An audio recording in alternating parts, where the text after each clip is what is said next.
back to Football Fan TV. I'm your host Byron, and I'm here with David today. David, how is your day going? My day's going well. I love the weather today. It's a bit cooler and chilly. Yeah, it gives you that fall feeling. It's coming. The fall or the football feeling? Fall and football feeling. The feeling that sports is back. Yes, sports is back. So speaking about sports, Premier League started today. Like, what have you made of basically the games that have been played so far?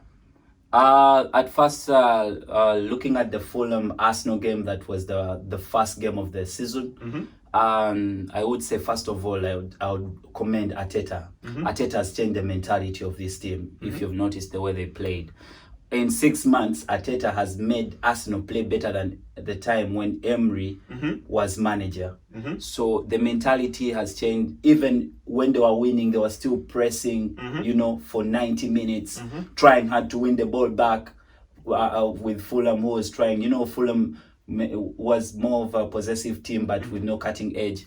So I think ARTETA's changed the mentality of this team, and which is quite interesting to see this season. I see. So should we read too much into this performance, or some people will look at it and say, well, it's only Fulham, they just came back to the Premier League. Should we be looking into read too much into this performance? Should we expect big things? Well, it is a yes and no for me. But still, you can't say that ARTETA beat the best two teams to win a trophy. That is Manchester City and Arsenal. Man City, and Liverpool. Liverpool yes. As well, yes, to win 2 trophies. So I cannot, in my own opinion, I cannot be there basing that maybe they are better or not. To me, they are better, and they are playing better football. They are playing as a unit, which Arsenal didn't in the last few years. They are so disjointed. So it is an interesting thing to look at. And if you look at the way he's playing, he seems to have a system now. To him, 3 at the back is quite important. If you've noticed, he seems to have confidence in having three defenders, 3 center backs at the back, and wing backs, and midfielders and strikers. It shows that he's getting to a system where he feels like 3 defenders give him that comfort. I see. So, speaking about defense, what did you make of Gabriel's performance today? Well, I was quite impressed. He had Gabriel touch the ball almost 115 times. He had over 100 passes. He had 95% completion in his passing. He had 3 clearances, very important clearances. And he was commanding the back 4, confident on the ball for a player who hasn't played for over 6 months since Ligue was suspended due to the pandemic.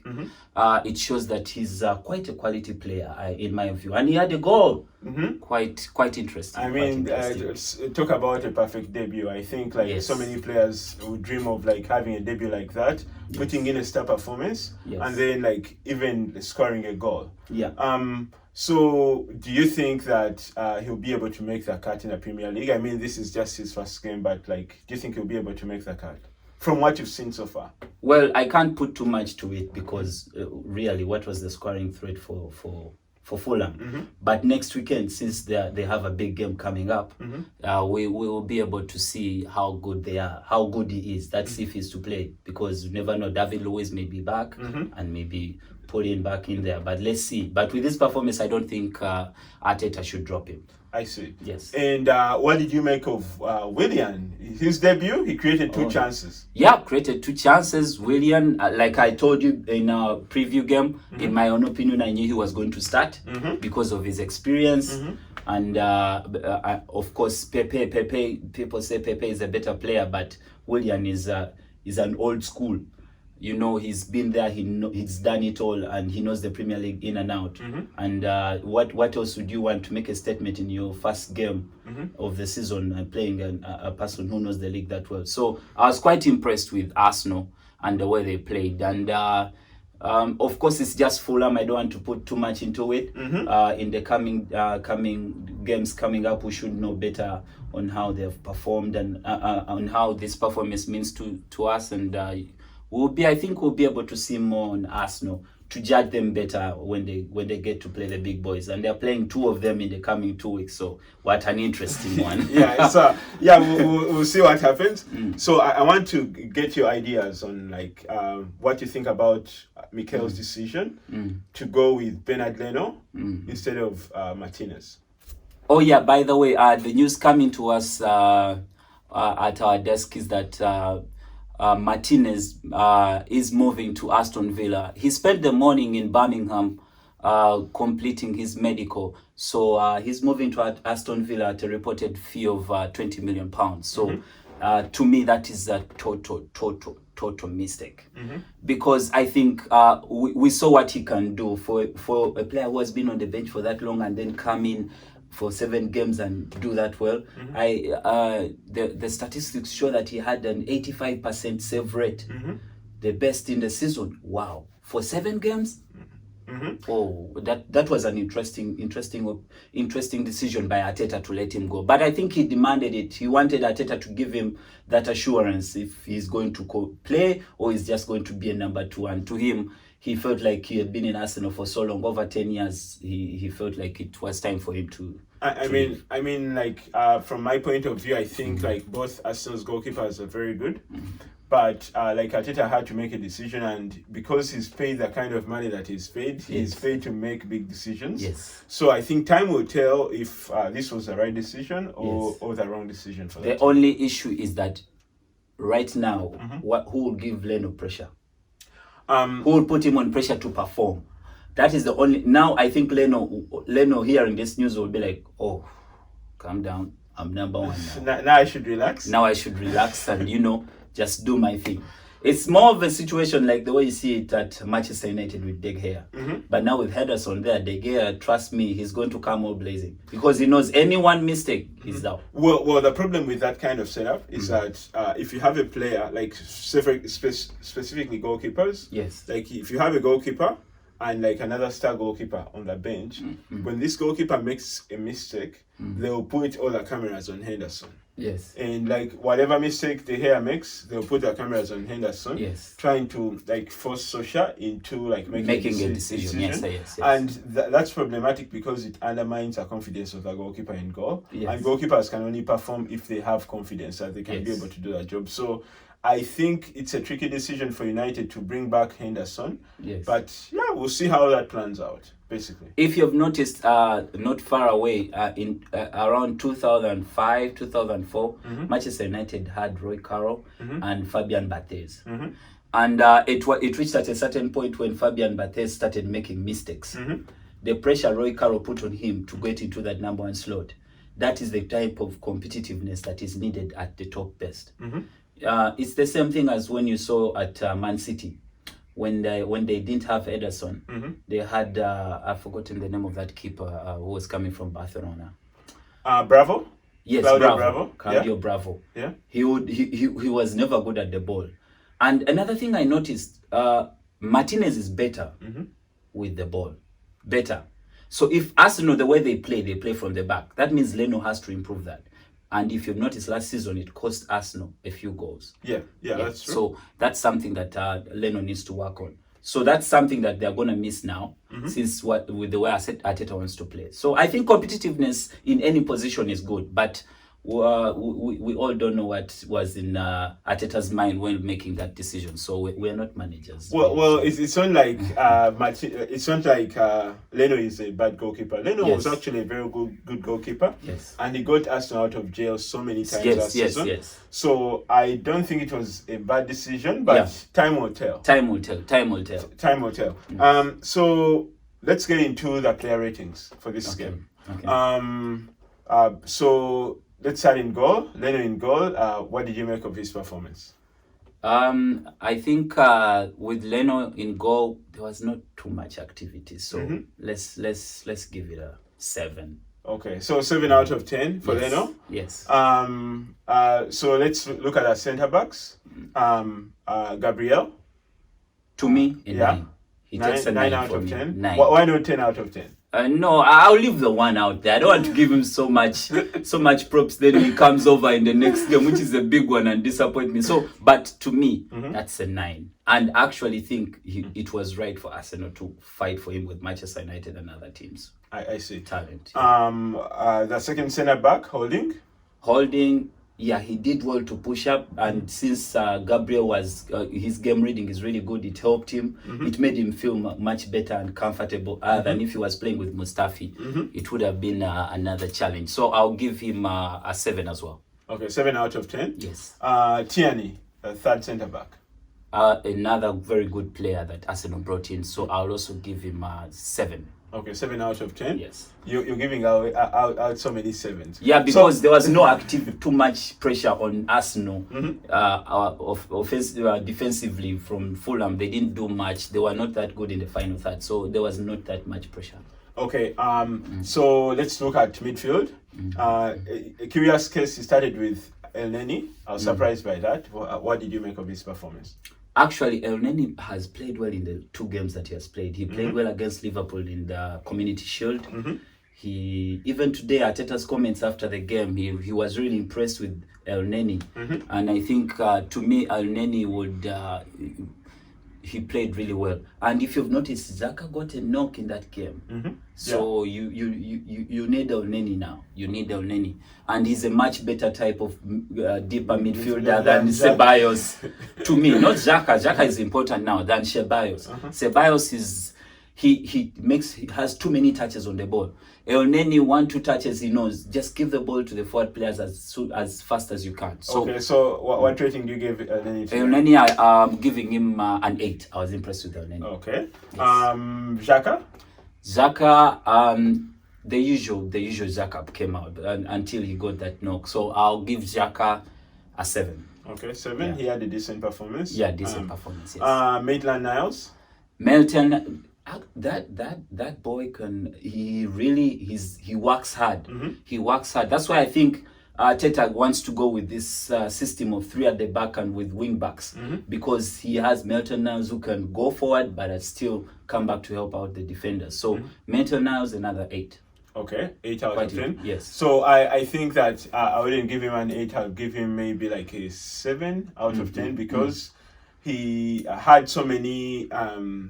Basically, he lost the ball so many times. Yeah, he lost the ball quite a number of times. And he also had very many incomplete passes. Basically, like, yeah. So, but his work rate was quite good. Yeah. He has a very good. The most important thing right now for Arsenal and Arteta is work rate. If you're not working on that pitch, you'll not get onto it. Yeah. Okay. So forwards, Willian, I'm also 2 assists. Yeah, 2 assists. He had 2 assists, almost scored. Luckily, but I don't know how we missed that. He was right in front of a huge goal and hit the post. So I would give Willian an 8 also. Okay, 8 out of 10. Yes. Laka also had a goal today. Yes. What did you make of his performance? A 7 really. I didn't see him do much. Really. Yeah. I'd give him a 6. Because he scored a goal, but I felt like his link-up play today wasn't good. Even his hold-up play, was lacking. His hold-up play was lacking, and he also had like very many bad touches. Many times he received the ball and he would touch it and the ball would bubble over. Yeah, he looked like a Lukaku in there. Yes. With his first touch. He looked like a Lukaku. Aubameyang. Class, but still he's not going to be above Gabriel, so I'll give Aubameyang an 8. Okay. Yeah, Aubameyang is Arsenal's really class. Yes. Yeah, I mean that goal, like the way he placed it, the goalkeeper had no chance. No chance at all. Class. Substitutes. I think Ceballos. He didn't impact much on the games. The game was already all done and dusted really, so we'll just stick to a 6 for me for Ceballos. Okay, what about Eddie Nketiah? Eddie Nketiah, still he ran around and not much still. 6. Okay, 6. I'll give both of them 5. Hey, I'm being honest. I'm being nice. It's the first week, so I don't want to make people lose hope with their players really, and so last quite an easy win for Arsenal. Last question about Arsenal. No Ozil still. Yes. He wasn't even on the bench. Yes. What did you think about that? Like we said in our preview, I still maintain it. Ozil is, to me, he's no longer interested in playing football. But it seems they can't let him go because of his huge contract. The buyout clause may be huge or payout clause for him is huge for Arsenal to pay. But still, I think they just find a way of getting rid of him, because £350,000 and you can't even per week, and you can't even get onto a bench of a team. It tells a lot. But I think Arteta has it under control. He's showing him that I have other players who can do the job for now. But a player of his quality, I think he should man up and, he should be starting games. Yeah, he should be. He's a quality player. We all know it. But I don't think he's still interested in playing for Arsenal. Yeah, I mean, we'll see how it turns out. Yeah, it's the first day of the season. So let's wait and see. All right. So switching gears a little bit. Yes. Let's talk about Liverpool. Oh, what an interesting game. We all got it wrong on the predictions. Yeah. Actually, I think Byron got it right with there will be goals in there. Lots of goals. He was right. 7 goals. Wow, what an interesting game it was. First question about this, what did you think about Liverpool's performance, like overall? To me, Liverpool's performance, I was quite disappointed by the back four. Very sluggish start by the back four and the midfield. It is unusual to see Van Dijk making mistakes, and not commanding that defense. Most of the goals they conceded were easy to defend. They like playing high, which is understandable. Because they can play high and still come back to defend, but they were caught up very many times. And then Van Dijk came up with that huge mistake for 2-2. To me, it was a sluggish start. But not to take away from Leeds. Leeds players really played their hearts out. And now we can see why BIELSA is in this league, because he's quite a good tactician. Like I said before, he's a stubborn man. He went toe-to-toe. No one goes toe-to-toe against Liverpool. He took the risk and went toe-to-toe. He said, Liverpool, you can't play, I can play better. If you notice that the game ended with Leeds created only 5 chances and had 3 goals. That means their completion rate was high. Liverpool created over 19 chances and only had 4 goals. Yeah. So like when I was watching this game, I remembered Norwich last season. Yes. Norwich came from the Championship last season. They hit the Premier League with a bang. Yes. They won a few games. They even beat Manchester City like 3-1. Yes. And the coach was very stubborn. Yes. He decided to keep his style from the Championship, which is the same exact thing that BIELSA is doing. Yes. And they were picked apart and they went back. Yes. So I'm wondering if you think that by BIELSA keeping his style from the Championship, that he'll be able to keep Leeds up the way that they're playing football. I don't want to take it away from BIELSA. We all know what he has done for most. He's been a mentor to very many top managers in the who are in the Premier League. That is Guardiola. We have the likes of Pochettino. We have Diego Simeone. All those people have learned from him. So with his experience, I expect him to adjust. It is the first game of the season. We might say they went toe to toe. What do they do? If you noticed in the last 8 minutes, when when it was 3-3, they pulled back a little bit. I think he noticed that we can't keep playing like this. These are the champions. So let's pull back and try and take a point out of it. But what a mistake from the new signing. I know. He was Rodrigo for the 4th goal. Yeah, welcome to the Premier League, Rodrigo. That is the Premier League. It's not forgiving. Yeah. Sure. So with Liverpool's performance, I know it's just one game, but do you think that they'll be able to retain the title? It's going to be, like I said, it's a two-dog race. It's between Man City. Race? Yeah. So it's between Man City and Liverpool.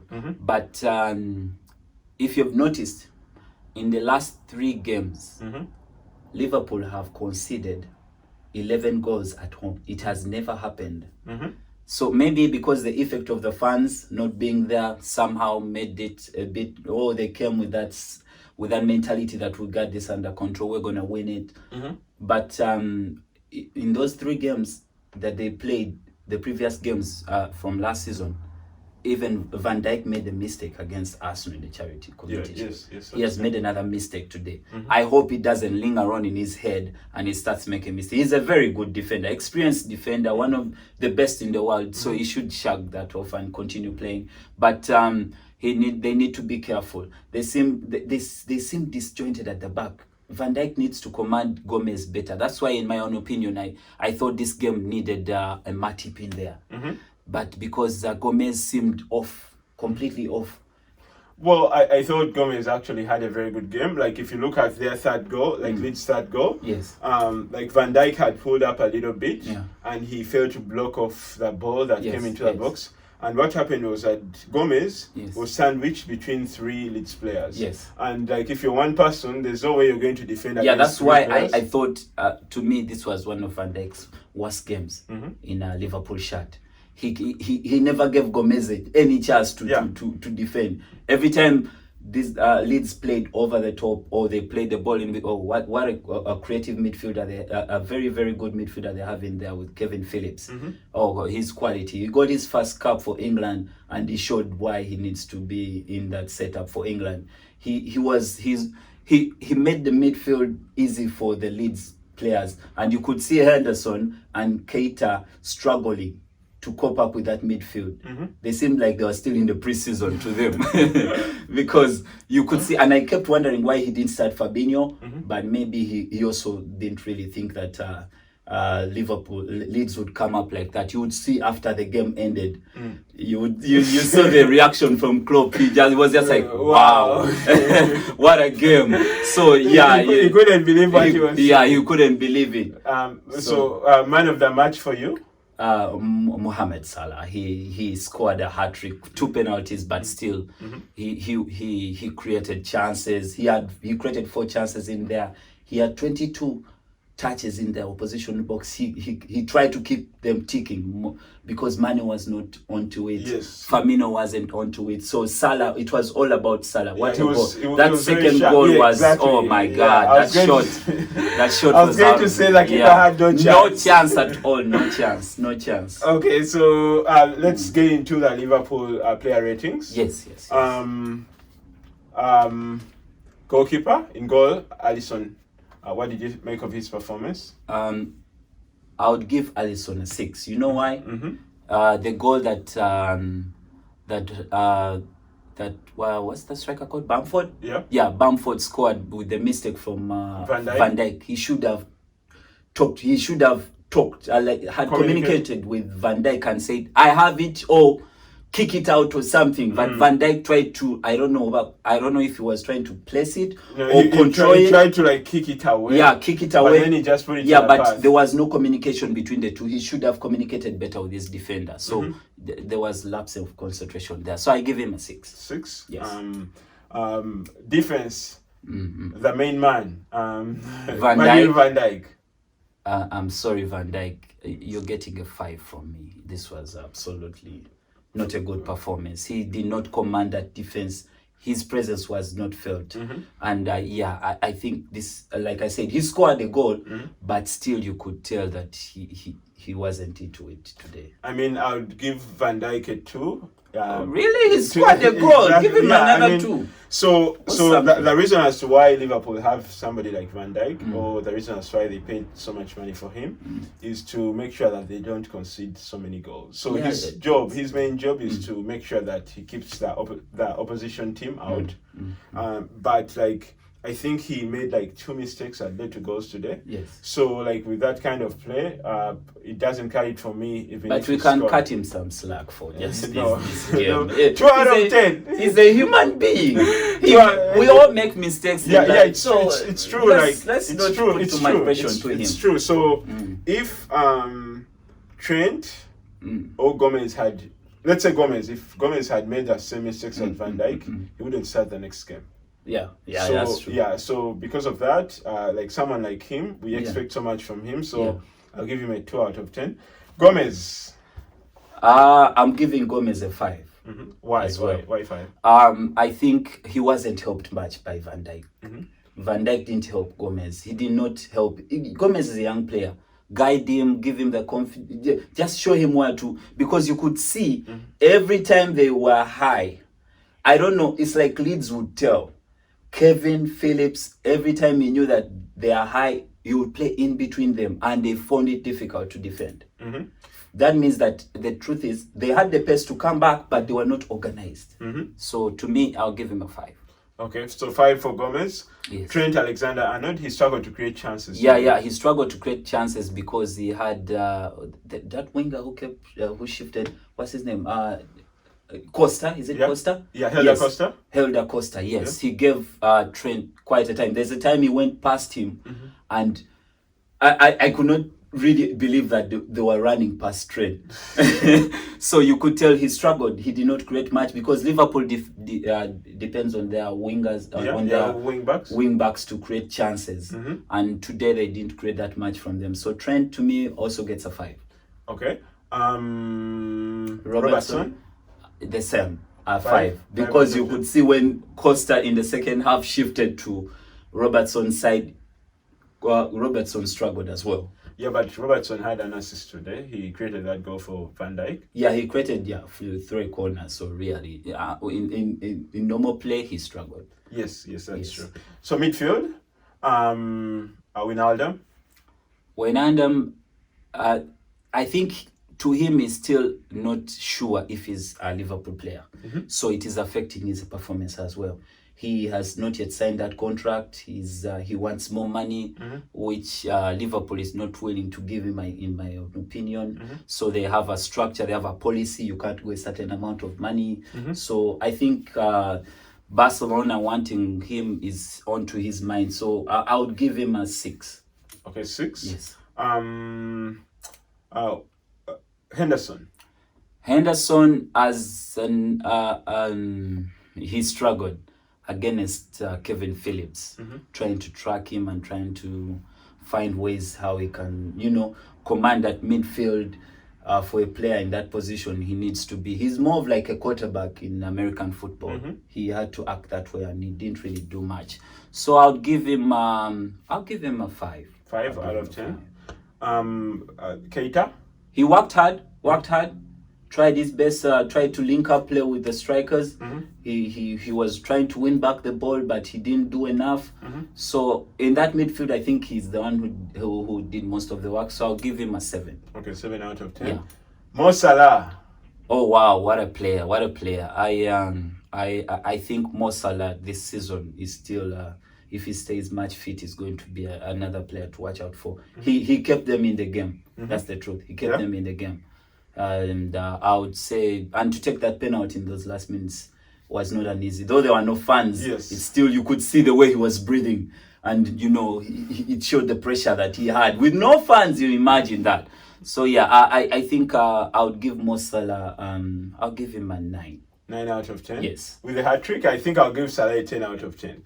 No, I'm taking the 1 away. I don't like giving 10 out of 10. Okay, Firmino? He struggled. He struggled to link up play. He struggled.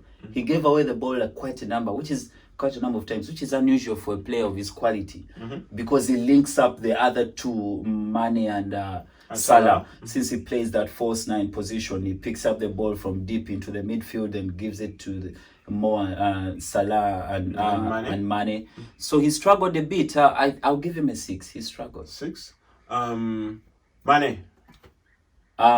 He struggled as well. He really struggled to get into the game. I guess since, like I said, it's sluggish start. So in my own opinion, he struggled as well, and you could tell from his performance that he's not yet match fit a little bit. So I'll give him a 6. 6 out of 10. Yes. Subs, Jones.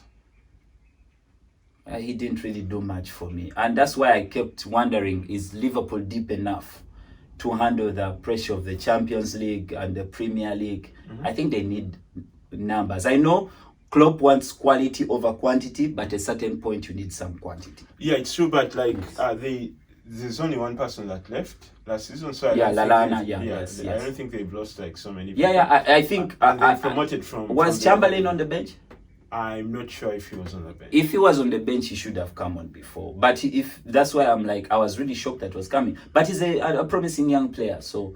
But I didn't see much from him, so I'll give him a 5. Okay, 5. The Fabinho. Came on, Fabinho, by the way, when Fabinho came into that midfield, you could tell the difference between Henderson and Fabinho. Henderson seemed off, you know, since he's been out for a while.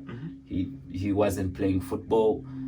Even when he came back from the lockdown, he got injured, so you could tell. So I think Fabinho, when he came in the last 15 minutes, you could see now Liverpool started pushing back the Leeds who were pressing onto them. That's when Bielsa made it a bit difficult for Liverpool to go through the lines. But now Fabinho kept the midfield ticking. Now Kevin Phillips now became a normal player, because at certain point you'd think Kevin Phillips was a De Bruyne in there.